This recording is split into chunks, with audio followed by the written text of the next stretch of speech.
today we are going to discuss the summary of Lost Spring. I personally like this chapter for many reasons. We have this dire poverty everywhere. Every second child, is a victim of poverty. Some people do not have shoes to wear. Some people do not have money for their education. So in that context, this chapter has a lot of importance. This chapter has been written by Anis Jung, and why I like it because this particular chapter gives you the insight of the poor children, what kind of unwanted lives they live in, and what other aspirations they may have if right guidance is given to them. So if we discuss the beginning of the chapter, I would say there is a lot of subjectivity because why subjectivity? Anis Jung herself went through a lot of problems, and she always wanted to peep into the lives of the poor children. And the whole story is based on her experiences, how she gave us the closer picture of the poor children, those who did not have shoes, those who were rat pickers. So if we talk about, the story is written into two parts. The first part exhibits the fact that it is a story of Sahib-e-Alam. The narrator, who is omnipresent, when I say omnipresent, is that she also has conversation in the chapter. So she happens to meet this fellow Sahib-e-Alam. I would discuss this particular chapter has irony in it. Let me tell you what is the meaning of Sahib-e-Alam. Sahib-e-Alam means the Lord of Universe. So the Lord of Universe ideally has to have all the comforts, benefits in his life, and I think that king-size life, this child deserves that. But when our narrator meets this child Sahib-e-Alam, who is ironically a rag picker, he is barefoot, he does not have shoes, and his regular job is to go and pick things around, and that's the regular life of rag pickers. So, she has a conversation with this fellow where she asks that what exactly, he wants to do. So, this child has no aspiration going to school, and while conversing with this child, she tells that I believe that there will be a school in future, in this city. So, by this, phrase that there will be school, the child got something, got a kind of vibration in him that, okay, yes, what school looks like. So, you try to understand that a child who has never been to school, this word really, excites him to much extent. So these are the emotions, these are the pathos which have been shown in this particular, chapter.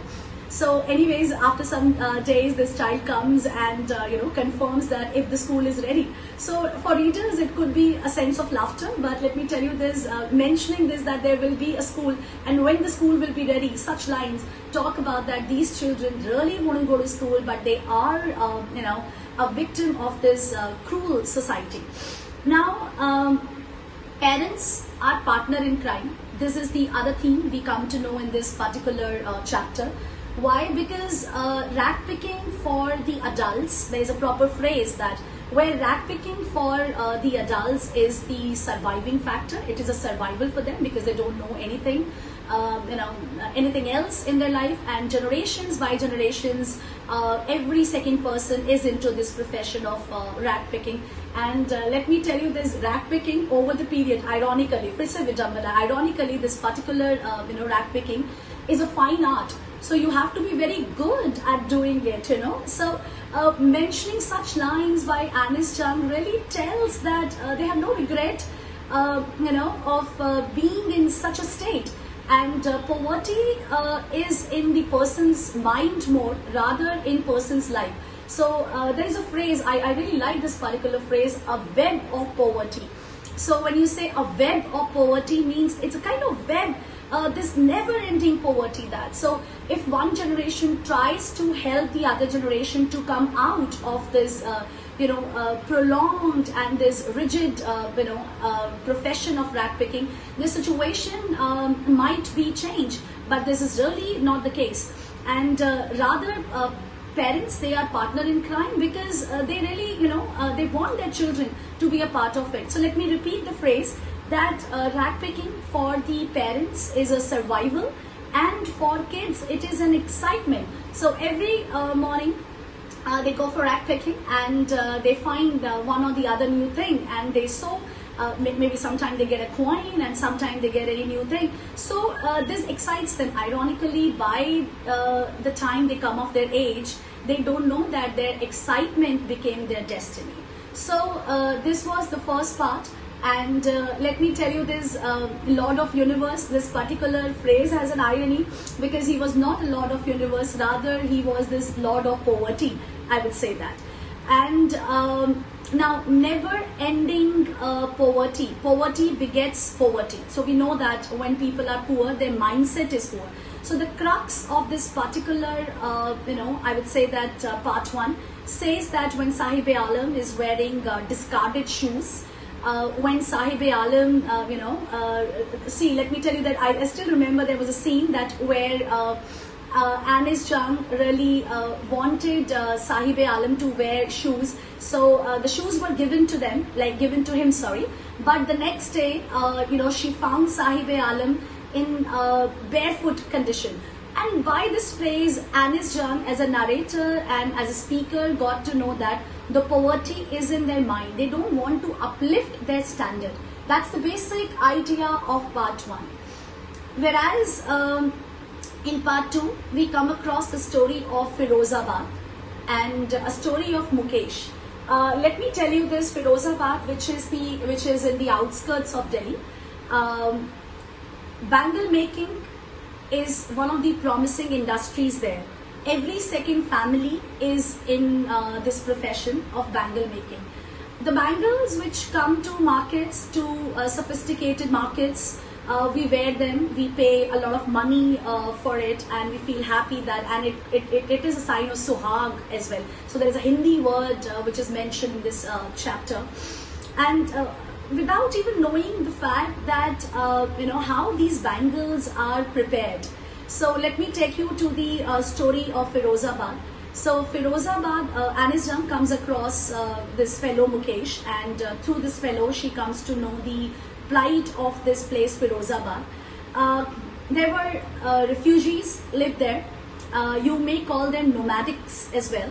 And after the partition of Bangladesh, almost 10,000 refugees came here and they settled here.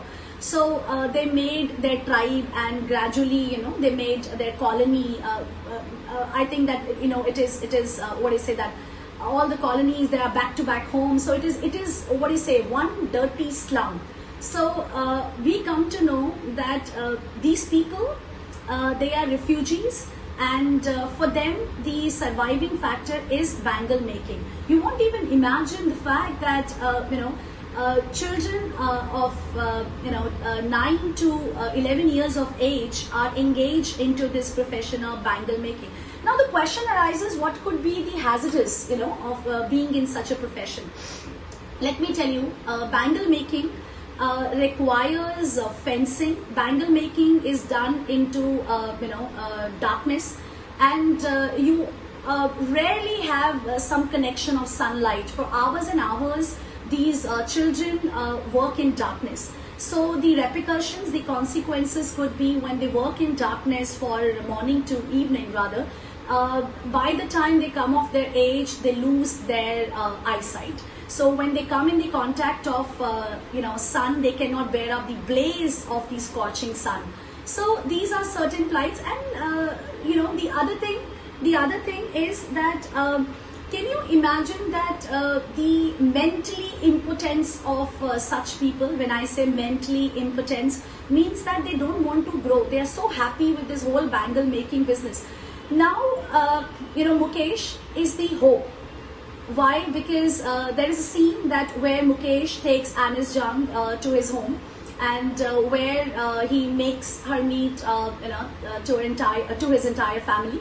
And when they were talking, Anis really got to know one thing for sure, that these people have no hope in them. Why? Because there is a woman standing there, and she is in her tattered sari, torn sari, and she has no hope in her that she would, ironically she was wearing such bangles.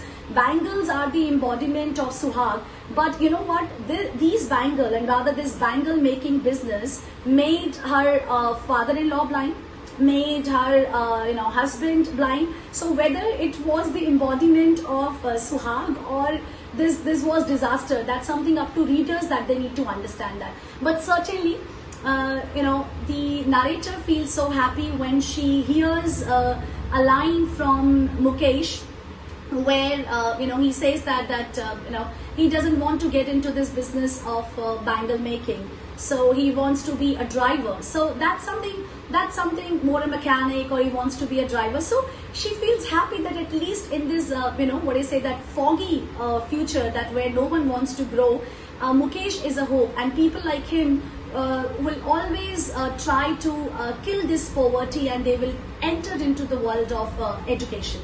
Now, by the end of this chapter, we come to know that Aniston really wants, that this middleman to come to an end. If you see, the bangle making business is not wrong at all if they are being given the fair amount. So these bangles are made in Firozabad, and then they are transported through middlemen, and who actually bring those bangles to the cooperative world, and they earn a lot of money.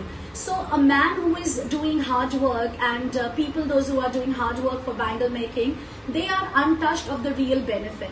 So Anis Chan in the end of the chapter really wants to request that the business could be right, but there has to be equality until inspectors, until social reformers peep into their lives and try to change their lives. No change will come. Thank you very much.